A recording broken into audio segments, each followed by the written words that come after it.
Welcome to Sasi media. இன்னைக்கு Bigg Boss வீட்டுக்குள்ள என்னென்ன நடந்தது, நாமினேஷன்ல யார் யார் வந்திருக்கா, யார் யார் பேரை சொன்னா அப்படிங்கிறது இப்பதான் முடிஞ்சது.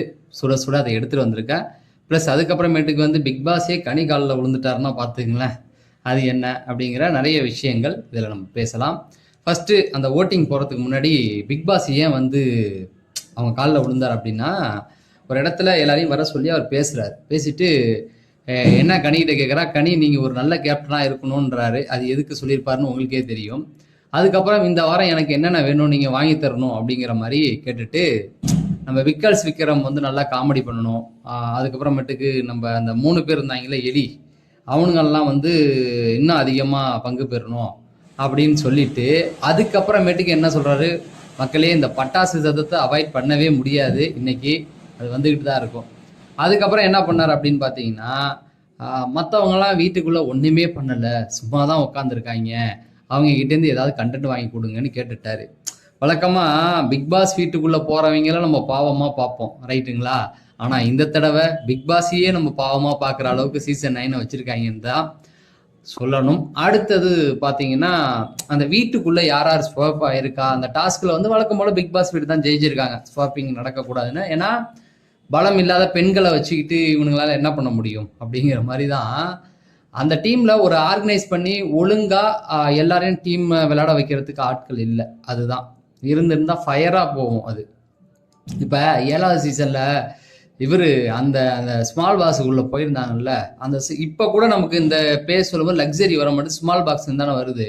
காரணம் அந்த டீமுக்குள்ள தினேஷ் போனார் பாருங்களேன், பிரதீப் போன வாரத்துக்கு அடுத்த வாரம் ஃபயரா இருந்தாங்க. அந்த புள்ள போன அந்த 5 பேரும் அந்த அளவுக்கு அந்த டீமை இவங்களை எதிர்த்து ஆடுற அளவுக்கு கொண்டு போனானுங்கல்ல.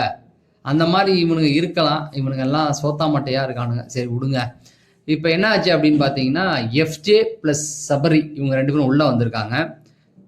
எஃப்ஜே உள்ளே வந்ததுக்கு காரணம் உள்ள ஆதிரே இருக்காங்க இல்லையா, அதனால அவர் வந்திருப்பாரு. சபரி அவர் வந்து இந்த வாரம், ஏன்னா போன வாரம் அவர் ரொம்ப அடிச்சுட்டாங்க இல்லை 2 வாரம், சரி ஏதாவது வேலையை காட்டலாம் அப்படிங்கிறதுக்காக வந்திருக்காரு. இங்கே இருந்து பார்வதியும் வியானாவும் உள்ளே போயிருக்காங்க. அஃப்கோர்ஸ் பார்வதி உள்ளே போனதுக்கான காரணம் கமருதீன், அவ்வளோதான். அங்கே இருந்தால் தான் அவங்களால இப்போ விளையாட முடியும். அவங்க அங்கே இருக்கிறது தான் நல்லது. ஏன்னா கண்டென்ட் வரணும்னா கமருதீன் கூட அவங்க இருந்தால் தான் கமருதீனை ஏற்றி விட்டு இப்போ பாரு கமருதீனுக்கு கோவம் வந்துருச்சு அப்படின்னு ஏற்றி விடுறதுக்கு அவங்க தான் சரியான ஆள். கமருதீன் அதை புரிஞ்சுக்கிட்டு விளையாண்டாருன்னா அவர் சேஃப், இல்லைன்னா அவர் போய் கரெக்டாக மாட்டிக்குவார். ஏற்கனவே திவாகர் அப்படி தான் மாட்டிக்கிட்டு இருந்தார். சரி, அதுக்கப்புறமேட்டுக்கு என்ன நடந்துச்சுன்னா, நாமினேஷன் ஃப்ரீ பாஸ் யாருக்கு விட்டு கொடுக்கணும் அப்படின்னும் போது எஃப்ஜி சவரி வந்து செம்மையாக ஒரு ப்ளே பண்ணானுங்க. நாங்கள் இந்த வாரம் வந்திருக்கோம், 2 வாரம் உள்ளே இது கேம் வீட்டில் இருந்திருக்கோம், உங்களுக்காக உழைச்சிருக்கோம், வந்த உடனே நாங்கள் வந்து அதை எடுத்துக்கிறோம், நாமினேஷனை எடுத்துக்கிறோன்னும் போது வீட்டில் உள்ளவங்களாம் நாங்கள் போன வாரம் விட்டு கொடுத்தோன்னா அது எங்களுக்கு தெரியாது, நீ விட்டு கொடுத்தீங்கன்னா அது போன வாரம், இந்த வாரம் நான் வந்திருக்கேன், நான் எடுத்துக்கோன்னு எஃப்ஜே வந்து அந்த இடத்துல கரெக்டாக பேசினாப்புல. அடுத்த வாரமும் இதாங்க ரூல், நீங்கள் வந்துட்டு அடுத்த வாரம் விட்டு கொடுத்துட்டு இந்த வாரம் விட்டு கொடுத்தலாம் பேசக்கூடாது, அந்தந்த வாரம் கணக்கு, அவ்வளோதான். வாரம் ஆள் மாறிக்கிட்டே இருப்பாங்க அப்படின்றது. இன்னும் இதில் வந்து மாற வேண்டிய நிறைய பேர், ரம்யா ஜோவா இருக்கட்டும், சுபிக்ஷா, இவங்களெல்லாம் மாற்றிருக்கலாம். ஏன்னா அப்புறமேட்டுக்கு ஓட்டிங் போய் திவாகரை விட்டு கொடுக்க மாட்டேன்ட்டார். நான் வாரம் விட்டு கொடுக்குறேன், திவாகர் பிடிவாதமாக இருந்தது. இதுதான் கேம். அந்த இடத்துல திவாகர் வந்து நான் விட்டு கொடுப்பேன்னு சவரியும் விட்டு கொடுக்கல, எஃப்சியும் விட்டு கொடுக்கல, திவாகர் நான் விட்டு கொடுக்க முடியாது, அவங்களால முடிஞ்சதை பாருங்கடான்னது. இதுவே வேற யாராவது இருந்தால் அவரை மீறி இருந்தால் நான் நாமினேஷனில் கலந்துக்க மாட்டேன்ட்டு ஏஞ்சி போயிருந்தாருன்னா வேற மாதிரி ஒரு கேம் நடக்கும் அங்கே. புரியுதுங்களா? இப்படி தான் ஆடணும். இப்போ ஓட்டிங் போகலான்றானுங்க, மெஜாரிட்டி வந்து நாங்கள் சொல்கிறது தான்ற கணக்கு வரும். மெஜாரிட்டி வரும்போது சம்மந்தப்பட்ட என்ன பண்ணா, நான் இதில் கலந்துக்கடா, நீங்கள் நடத்துங்கடான்ட்டு ஏஞ்சி போகணும். அங்கே தான் ஒரு கண்டென்ட் கிரியேட் ஆகும். அப்படிலாம் இந்த நிறைய விஷயங்கள் அதுக்குள்ளே உள்ள நடக்க ஆரம்பிக்கும். நான் அடிப்பாங்க, விஜய் சேதுபதி வந்து கேள்வி கேட்பார், அதெல்லாம் அப்புறம் தூக்கி போட்டு நீ என்னை ஓட்டிங்கில் வச்சு நீ அடிக்கிறியா, 6 பேர் 8 பேர் உனக்கு தெரிஞ்சவனா அடிக்கிறான், நான் என்ன பண்ணுவேன், நான் இங்கே நிற்க மாட்டேன், என்ன பண்ணுவேன்? அப்போ தான் நமக்கு கண்டென்ட் கிடைக்கும். விதிமீறல்லாம் அது அப்புறம். சுவாரஸ்யப்படுத்துதல்ங்கிறது தான். திவாகர் வந்து அந்த இடத்துல வந்து ஸ்ட்ராங்காக நின்னாரு. நீ என்ன சொன்னாலும் நான் முடியாதுன்ட்டார். அப்புறமேட்டுக்கு சுபிக்ஷாவுடைய ஓட்டு தான் அவரை காப்பாத்துனுச்சு. சுபிக்ஷாவை பயந்துக்கிட்டு தான் இருந்தாங்க. சரி, ஃபர்ஸ்ட் எடுத்த உடனே அவர் ஒரு வார்த்தை சொல்லிட்டாரு, கமருதீன் போன வாரம் வந்து நாமினேஷன் ப்ரீ பாஸ் வாங்கிட்டாரு, அவர் அடிக்காதீங்க அப்படின்னா பல பேருக்கு அதுவே ரொம்ப கஷ்டம். ஏன்னா கமருதீனை அடிக்கணும்னு பல பேர் காத்துக்கிட்டு இருந்தாங்க. ஏன்னா ஒன்று கமருதீன் இல்லை பார்வதி, திவாகர், இவங்களை விட்டா சில பேருக்கு வார்த்தையே வராது வாய்க்குள்ள. இதுல கமருதீன் வாட்டர் மிலன் வல்லன்னொன்னே பாதி பேர் டல் ஆயிட்டானுங்க. ஏன்னா நம்ம இப்ப ரம்யா ஜோலாம் தொடர்ந்து வாட்டர் மிலன் பேரை தான் சொல்லிட்டு இருக்கோம். அதை வந்து நாமினேஷன்லேயே பார்க்க முடிஞ்சு அங்கே போய் உட்காந்து யோசிச்சுக்கிட்டு இருக்காங்க யார் பேரை சொல்றது அப்படின்னு சொல்லி. சரி, கமருதீன், வாட்டர் மிலன், கனி, எஃப்ஜே. ஏன்னா வாட்டர் மிலனும் எஃப்ஜேவும் லக்ஸரியோடைய ஃப்ரீ பாஸ் வாங்கிட்டாங்க. கனி வந்து கேப்டனு, கமருதீன் வந்து போன வாரம் டாஸ்க் நல்லா ஆடி அவர் வந்து அந்த பாஸ் வாங்கியிருக்கனால இவங்க 4 பேரை பண்ணாதீங்கன்ட்டாங்க. ஓகே அப்படின்னு சொல்லி தொடங்குது. கமருதீனை கூப்பிடுறாங்க. ஸோ எல்லாருக்குமே தெரியும் கமருதீன் யாருடைய பேரை சொல்லுவார் அப்படின்னு. இந்நேரத்துக்கு நீங்களே கணிச்சிருப்பீங்க. கமருதீன் போன உடனே யார் பேரை சொல்லியிருப்பாரு? ஆதிரை தான். என்ன காரணம் அப்படின்றத டீசெண்டாக சொன்னார். அதாவது என் பர்சனலில் பேசிட்டாங்க அப்படின்லாம் சொல்லாமல் பின்னாடி சம்திங் ஏதோ பண்ணுறாங்களோ அப்படிங்கிற மாதிரி டீசெண்டான வார்த்தைகளை தான் பயன்படுத்தினார். அப்படியாவது விளையாட்டு தொலையா, ஏன்னா ஒரு இடத்துல எப்படி பேசணுங்கிறது அவருக்கு தெரிய மாட்டேங்குது. அது பெரிய பெரிய இடத்துல கமல் சாரா இருந்திருந்தா சுபிக்ஷாவை பார்த்து நீ எங்கேருந்து வந்திருக்கன்ற அந்த ஒரு வார்த்தைக்கு அவர் எடுத்திருப்பார். அவரெல்லாம் அந்த மாதிரி கண்டென்ட் கிடைச்சுன்னா பூந்து விளையாடுவார். விஜய் சேதுபதி எதை விட்டுட்டு போயிட்டாரு. ஆனால் வெளியில் அவருக்கு அது போட்டு அதை நெகட்டிவாக சொல்லிட்டு இருக்காங்க. அந்த ஒரு வார்த்தையை வச்சு தான் எல்லாருமே இப்போ கமருதீனை அடிக்கிறாங்க. சரி, அடுத்தது ஆதிரை சொல்லிட்டு அரோரா. இதை யாருமே எதிர்பார்த்துருக்க மாட்டேங்கிறது. கமருதீன் வந்து அரோரா பேரை சொல்லியிருக்காரா அப்படின்னு சொல்லி. ஏன்னா அவங்க நடந்துக்கிட்ட விதமும் தப்பு தான். அவங்க முதல்ல என்னதான் சத்தியம் வாங்கிட்டு சொன்னாலும் அதை சொல்லக்கூடாது. ஏன்னா கமருதீன் வந்து யாரு, எப்படிப்பட்டவன்னு தெரிஞ்சும் இதை வந்து யாராலுமே பொறுத்துக்க முடியாதுங்க. கமருதீன் வந்து கோவப்படுறவன்னு விட்டுருங்களேன். இப்போ அதுவும் அவர் ஆதிரை சொன்னது வந்து ஒரு சில யாரை எந்த விஷயத்தை வெளியில பேசக்கூடாதோ சொல்லக்கூடாத சில விஷயத்த வந்து அவங்க சொல்லியிருக்காங்க. யாரு? ஆதிரை வந்து அரோராட்ட. ஸோ அதை எல்லாருமே மறைக்கணும்னு தான் நினைப்போம். ஏன்னா அதை வெளியில சொல்லிட்டா சம்மந்தப்பட்டவங்க ரொம்ப அஃபெக்ட் ஆவாங்க. அவங்களால அதை தாங்கிக்கவே முடியாது. கண்டிப்பா இதை பேசி ஆகணும்னு நினைக்கக்கூடியவங்க, அதுவும் பிக் பாஸ் வீட்டுக்குள்ளெல்லாம். ஏன்னா இத்தனை பேர் பார்த்துருப்பாங்க, நமக்கு காட்டல. ஆனாலும் நம்ம என்ன தோணும், இத்தனாயிரம் பேர் பார்த்துருப்பாங்களே, நம்ம சீக்ரெட்டான ஒரு விஷயமாச்சு, அது உண்மை போய் அப்புறம் சொன்னா அதை உடனே டக்குன்னு இந்த உலகம் பார்த்துரும் இல்லையா? அந்த மாதிரி ஒரு விஷயத்த அவங்க சொல்லியிருக்கிறதுனால யாரா இருந்தாலும் கேள்வி கேட்பாங்க தான். அதை அவங்க சொல்லியிருக்க கூடாது. இங்க தப்பு வந்து அரோரா மேலதான். பிரவீனை உள்ள கூப்பிடுறாங்க. பிரவீன் வந்து உள்ள போயிட்டு அவர் யாரை சொல்றாருன்னா ரம்யா ஜோ சொல்றாரு. ஸோ பிரவீனுடைய அந்த இடம் வந்து நல்லாவே இருந்தது. ஏன்னா ரம்யா ஜோ அவங்க என்ன பண்றாங்கிறத புட்டு வச்சுட்டாங்க. வாரம் யாருக்கு பவர் இருக்கோ அவங்க கூட சேர்ந்துக்கலாம் அப்படிங்கிற அந்த ஒரு இது வந்து நல்லாவே இருந்தது. அதுக்கப்புறமேட்டுக்கு வந்து அவர் இன்னொருத்தர் வந்து ஆதிரையை வந்து சொன்னாங்க. அவங்க வந்து எல்லாத்தையுமே வந்து பர்சனலாக எடுத்துக்கிட்டு ஒரு இடத்துல இருந்தால் அந்த கேம் விளையாட மாட்டுறாங்க. ஒன்று கேம் ஆடுறது கிடையாது, இருக்கிற இடத்துக்கு உண்மையாக இருக்கிறது கிடையாது அப்படிங்கிற மாதிரி அந்த பாயிண்ட் வந்து ஆதிரியை தான் வந்து அடித்தாங்க. அதுக்கப்புறமேட்டுக்கு வந்து கனி உள்ளே வராங்க. கனி வந்த உடனே அவங்க யார் அடிப்பாங்கன்னு எனக்கு நல்லாவே தெரியும். ஏன்னா கனியை பொறுத்த வரைக்கும் அந்த லக்ஸரி வீட்டில் உள்ளவங்களை தனக்கு எதிரியாகவே வச்சுருக்காங்க. அதாவது ஒருத்தவனை எதிரியாக வச்சுக்கணும், அப்போ தான் நம்மளால நல்லா இருக்க முடியும்னு சொல்கிறாங்க இல்லையா? இவங்களை பொறுத்த வரைக்கும் என்னன்னா அவங்க வீட்டில் அங்கே இருக்கிறவங்க எல்லாம் வந்து சுகமாக இருக்காங்க, சந்தோஷமாக இருக்காங்க அப்படின்ற ஒரு இதை வந்து இந்த வீட்டில் 2 வாரமாக கிளப்பி விட்டுக்கிட்டு இப்போ அவங்களுக்கு பொறுத்த வரைக்கும் சுபிக்ஷா வியனா இவங்களை வந்து அடிச்சே ஆகணும் அப்படிங்கிறதுல அவங்க நாமினேட்டர் வரணும் எதிர்பார்த்துட்டு இருந்தாங்க. இப்போ எஃப்ஜே போயிருக்காரு. நீங்கள் அங்கே என்ன சொல்ல போறீங்கன்னு எனக்கு தெரியல. சரி, பார்க்கலாம். வியன்னா சுபிக்ஷா அது வந்து அவங்களுக்கு வந்து அந்த ஏதோ சம்திங் அவங்க உரிமையை கேட்கறது இவங்களுக்கு பிடிக்கல அப்படிங்கிற மாதிரி தான். அடுத்தது பார்வதி உள்ள போனோன்னே இதுவும் உலகத்தால் எதிர்பார்க்கப்படும். எப்படி கமருதீன் யாரை சொல்லுவாரு அப்படின்னு நீங்க எதிர்பார்த்தீங்களோ அதே போல பார்வதி போன உடனே யாரை சொல்லுவாங்கன்றது நல்லா தெரியும். அதுக்கு குழுவும் கொடுத்துட்டு போயிட்டாங்க. போகும்போதே துஷார் மேல கையை வச்சுட்டு தான் போனாங்க, யாரை நாமினேட் பண்றது அப்படின்னு சொல்லிட்டு. ஸோ அந்த இடத்துல கரெக்டாக போயிட்டு துஷாரை தான் சொல்றாங்க. ஸோ எல்லாருக்குமே தெரியும் அவங்க என்ன காரணம் சொல்லியிருப்பாங்க.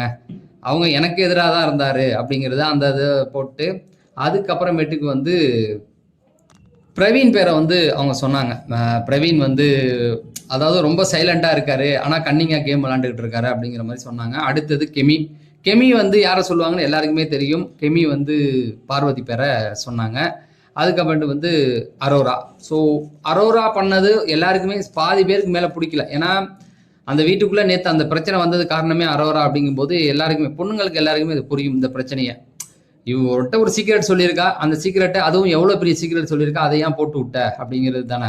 அதை வந்து கரெக்டாக அடித்தாங்க. அடுத்தது அரோரா உள்ள வராங்க. அவங்க வந்து கலையரசன் வந்து என்கிட்ட ஜெல்லே ஆகலை, நான் எவ்வளோ முயற்சி பண்ணாலும் வேண்டான்றேன். அவன் பாவம், அவன் ஆல்ரெடி உள்ளுக்குள்ள வெளியிலேயே பேர் கெட்டு போய் தான் வந்திருக்கான். உன் கூட பேசி என்ன பண்ண போறான்? அடுத்தது வந்து சுபிக்ஷா. ஸோ வியன்னா சொல்லுவாங்கன்னு நான் எதிர்பார்த்தேன். சுபிக்ஷா அவங்க சொன்னது வந்து எனக்கே ஆச்சரியம்தான். அடுத்தது வியன்னா உள்ள வராங்க. அவங்க வந்து அரோராவை தான் சொன்னாங்க. ஏன்னா நேத்தே அவங்களுக்கு முட்டிடுச்சு. அது ப்ளஸ் ஆதிரை. ஆதிரையை பொறுத்த வரைக்கும் அவங்க வேலிடான ஒரு ரீசன் வச்சாங்க. என்னன்னா, இந்த டீம் வீட்டுக்கு வந்துட்டு இந்த டீம் வீட்டுக்கு விளையாடல அப்படிங்கிறத அழகா சொல்லிட்டாங்க. அடுத்தது விக்ரம்ஸ் அவர் உள்ள வந்தாரு. உள்ள வந்து கலை பேரை சொன்னாரு. கலையரசன் அவன் வந்து டல்லாவே இருக்கிறான் அப்படிங்கிற மாதிரி அடிச்சாரு. அடுத்தது அரோரா. சேம் அந்த அந்த இன்சிடென்ட் வச்சு தான் எல்லாருமே அதை எடுத்தாங்க. அதாவது விக்ரம்லாம் அப்படி தானே, பிரவீன் காந்தி ஒரு வார்த்தை சொன்னதுக்கு அதையே பிடிச்சிட்டு அடிச்சவர் தானே, அதனால அவர் அப்படியே முடிச்சிட்டாரு. அடுத்தது கலையரசன் உள்ள வந்துட்டு வியன்னா பேரையும் ரம்யா ஜோ பேரையும் சொன்னாரு. இந்த நாமினேஷன் சொல்லும்போது எந்த காலில் அடிபட்டிருக்குன்னு தெரியாம மறந்து நடக்கிறாங்க அப்படின்னு சொல்லி எங்க நாமினேஷன் முடிவுகள் வந்துச்சு அப்படின்னு சொல்லுவாங்களா, காரணம் அந்த இடத்துல அப்படியே இவங்க ரம்யாஜி உட்காந்துருக்காங்க. அப்ப காரணங்கள் சொல்லும் பொழுது எந்த காலில் அடிபட்டுருங்கிறதே மறந்துட்டு அவங்க நடக்கிறாங்க அப்படின்னத எல்லாருக்கும் சிரிப்பு வந்துருச்சு. அதை கலையரசன் தான் பண்ணுது. அதுல பக்கத்துல உட்காந்துருக்க ஆதிரைக்கு சிரிப்புனா சிரிப்பு. சரி, அடுத்தது பாத்தீங்கன்னா துஷார் வந்தோடனே நான் நினைச்சா பார்வதி பேரை தான் சொல்ல போறேன்னு, ஆனா பையன் வேற லெவல்ல. துஷார் வந்து யார் பேரை சொல்லிட்டாருன்னா கலையரசன் பேரை சொல்லிட்டாரு. அதுக்கப்புறமேட்டுக்கு ஆதிரை. ஸோ கரெக்டாக தான் கேம் இப்போ புரிஞ்சுக்கிட்டாரோ அப்படின்ற மாதிரி இருக்கு. அதுக்கப்புறமேட்டுக்கு பார்த்தீங்கன்னா இதில் என்னன்னா துஷார் அரோரா ரெண்டு பேருமே பார்த்தீங்கன்னா கலையரசனை மார்க் பண்ணி அடிச்சிருக்காங்க. அப்போ நாமினேஷன் அவங்க டிஸ்கஸ் பண்ணியிருக்காங்க. ஏன்னா பிக் பாஸ் வந்து கனிக்கிட்ட பேசும்போது ஒரு வார்த்தை சொன்னாங்க, நீங்கள் இந்த வாரம் கேப்டனாக இருக்கும்போது இதெல்லாம் பண்ணணும் அப்படின்னு சொல்லி இவங்களை இது பண்ண சொல்லுங்கள், அதெல்லாம் சொன்னாரா. அதுக்கப்புறமேட்டுக்கு மைக்கை கைட்டிட்டு மிட் நைட்டில் பேசுகிறாங்க அப்படின்ற மாதிரி சொன்னாங்க. ஓகேங்களா, மைக்கை கைட்டிட்டு மிட் நைட்டில் பேசுகிறாங்கன்னு. அப்போ இதை பற்றி அவங்க பேசியிருக்க வாய்ப்பு இருக்குது. அடுத்தது பார்த்தீங்க அப்படின்னா ஆதிரை வந்துட்டு சுபிக்ஷா. ஏன்னா சுபிக்ஷா வந்து அவங்க வந்து கேமு இந்த வீட்டுக்கு லாயலாக இல்லைன்னு சொன்னாங்கல்ல, அதனால அதை பேசியிருக்காங்க. அதுக்கப்புறமேட்டுக்கு வியனா. ஸோ வேறு ஆப்ஷன் கிடையாது அவங்களுக்கு. ஏன்னா கமருதீன் இல்லை இருந்திருந்தால் அவர் பேரை அவங்க அடிச்சிருப்பாங்க. அடுத்தது சுபிக்ஷா வந்தாங்க. ஸோ ஃபர்ஸ்ட் டைம் அவங்க வந்து கலையரசன் துஷார் இவங்க பேரை தான் சொன்னாங்க. மேபி நிறைய ஆப்ஷன் இருந்தது, அவங்க இதோட முடிச்சுக்கிட்டாங்களோ, இன்னும் கொஞ்சம் அவங்க திங்க் பண்ணி சொல்லியிருக்கலாமோன்னு இருந்தது. அதுக்கப்புறமேட்டுக்கு வந்து வினோத் வந்தார். வினோத் வந்து ஆதிரை பேர் தான். ஏன்னா கமருதீன் அவருக்கு ஒரு நல்ல பெஸ்ட் ஃப்ரெண்டாக இருக்கார் இல்லையா அவர். அப்புறம் கெமி, இவங்க ரெண்டு பேருமே சொன்னாங்க. திவாகர் வந்து ரம்யா பேர் ஜோ பேர் தானே சொல்லுவார் வழக்கமா, அதை சொல்லிட்டு போயிட்டாரு. அதுக்கப்புறமேட்டுக்கு வந்து பிரவீன் ராஜ். ஸோ இவங்க ரெண்டு பேருக்குள்ளேயுமே ஒரு முட்டல் முதல் எப்போவுமே போயிட்டு இருக்குது. ஸோ கரெக்டாக பேர் தான் அடிச்சிருக்காரு. அடுத்தது ரம்யா ஜோ வந்தாங்க. அவங்க வந்து கலையரசனையும் ஆதிரையும் வந்து சொல்லிட்டு போனாங்க. எஃப்ஜே. ஸோ அவருக்கு எதிரின்னா அந்த சுபிக்ஷா ப்ளஸ் இவங்க வியன்னா. ஏன்னா யார்கிட்ட பேசுனா பதில் கொடுக்க மாட்டாங்களோ அவங்க கிட்ட போய் சண்டை போட்டு, உனக்கும் இவருக்குமே சரியா கான்வர்சேஷன் கிடையாது. எஃப்ஜே யாரு, கமருதீனும். நீ முடிஞ்சா கமருதீன்கிட்ட போய் பேசலாம்ல, பேச மாட்டான். சரி, அடுத்தது சபரி வந்து வியனா தான் வந்து அவரும் வந்து அடிச்சாரு. அதுக்கப்புறமேட்டுக்கு வந்து வினோத் அந்த சபரிக்கு ஏன்னு தெரில, கமருதீன் எடுத்தா கமருதீனை தான் அவர் அடிச்சிருப்பார். அடுத்தது பார்த்தீங்கன்னா பிக் பாஸ் வந்து எல்லாரையும் வெயிட் பண்ண சொல்லிட்டு இந்த வாரம் நாமினேட் ஆனவர்கள் அப்படின்னு சொல்லி ஒரு வார்த்தை சொன்னார். அந்த இதெல்லாம் சொன்னார், யார் என்னென்ன காரணங்கள் சொல்லி. அதுக்கப்புறமேட்டுக்கு யாருன்னா ஆதிரை, துஷார், கலையரசன், பிரவீன், அதுக்கப்புறமேட்டுக்கு வந்து ரம்யா ஜோ, அதுக்கப்புறம் சுபிக்ஷா, வினயா, அரோரா அப்படின்னு சொல்லி 8 பேர். கடைசியாக அரோரா அப்படியே உட்காந்துட்டாங்க, நம்ம பேர் வரலன்னு கடைசியாக போட்டு விட்டாரு. 8 பேர். இதில் என்ன ஆச்சரியம்னா முடிஞ்ச உடனே பார்வதி ஏஞ்சி கத்த ஆரம்பிச்சிட்டாங்க, என்னடா ஏன் பேர் வரலையா அப்படின்னு சொல்லி எல்லாருக்குமே ஆச்சரியமா இருந்தது. ஏன்னா கெமி வந்து பார்வதி பேரை சொன்னாங்க, ஆனால் கெமி சொன்னதுக்கு அப்புறமேட்டுக்கு ஏன் எடுக்கலை அப்படிங்கிறது தெரியல. இப்போ நல்லா யோசிச்சுவாங்க. முந்தின வாரம் போன வாரத்தில் அப்சராவுக்கெல்லாம் ஒரு ஓட்டு தான் இருந்தது, ரம்யா ஜோவுக்கு ஒரு ஓட்டு இருந்தது. அப்போ அப்சராவெல்லாம் ஏன் உள்ளே கொண்டு வந்தாங்க? இப்போ உங்களுக்கு புரியுதா அவங்க பிளானு? நம்ம போடுற ஓட்டுக்கு அவங்க வேலிடேட் பண்ணுறது இல்லை. அவங்க முதல்ல முடிவு பண்ணிட்டாங்க, அப்சரா பேர் வரணும்னு அவங்க எதிர்பார்த்துக்கிட்டே இருந்தாங்க. அப்சரா பேர் வந்துருச்சு, ஒரு ஓட்டு தான் இருந்தது, டக்குன்னு எடுத்துக்கிட்டாங்க.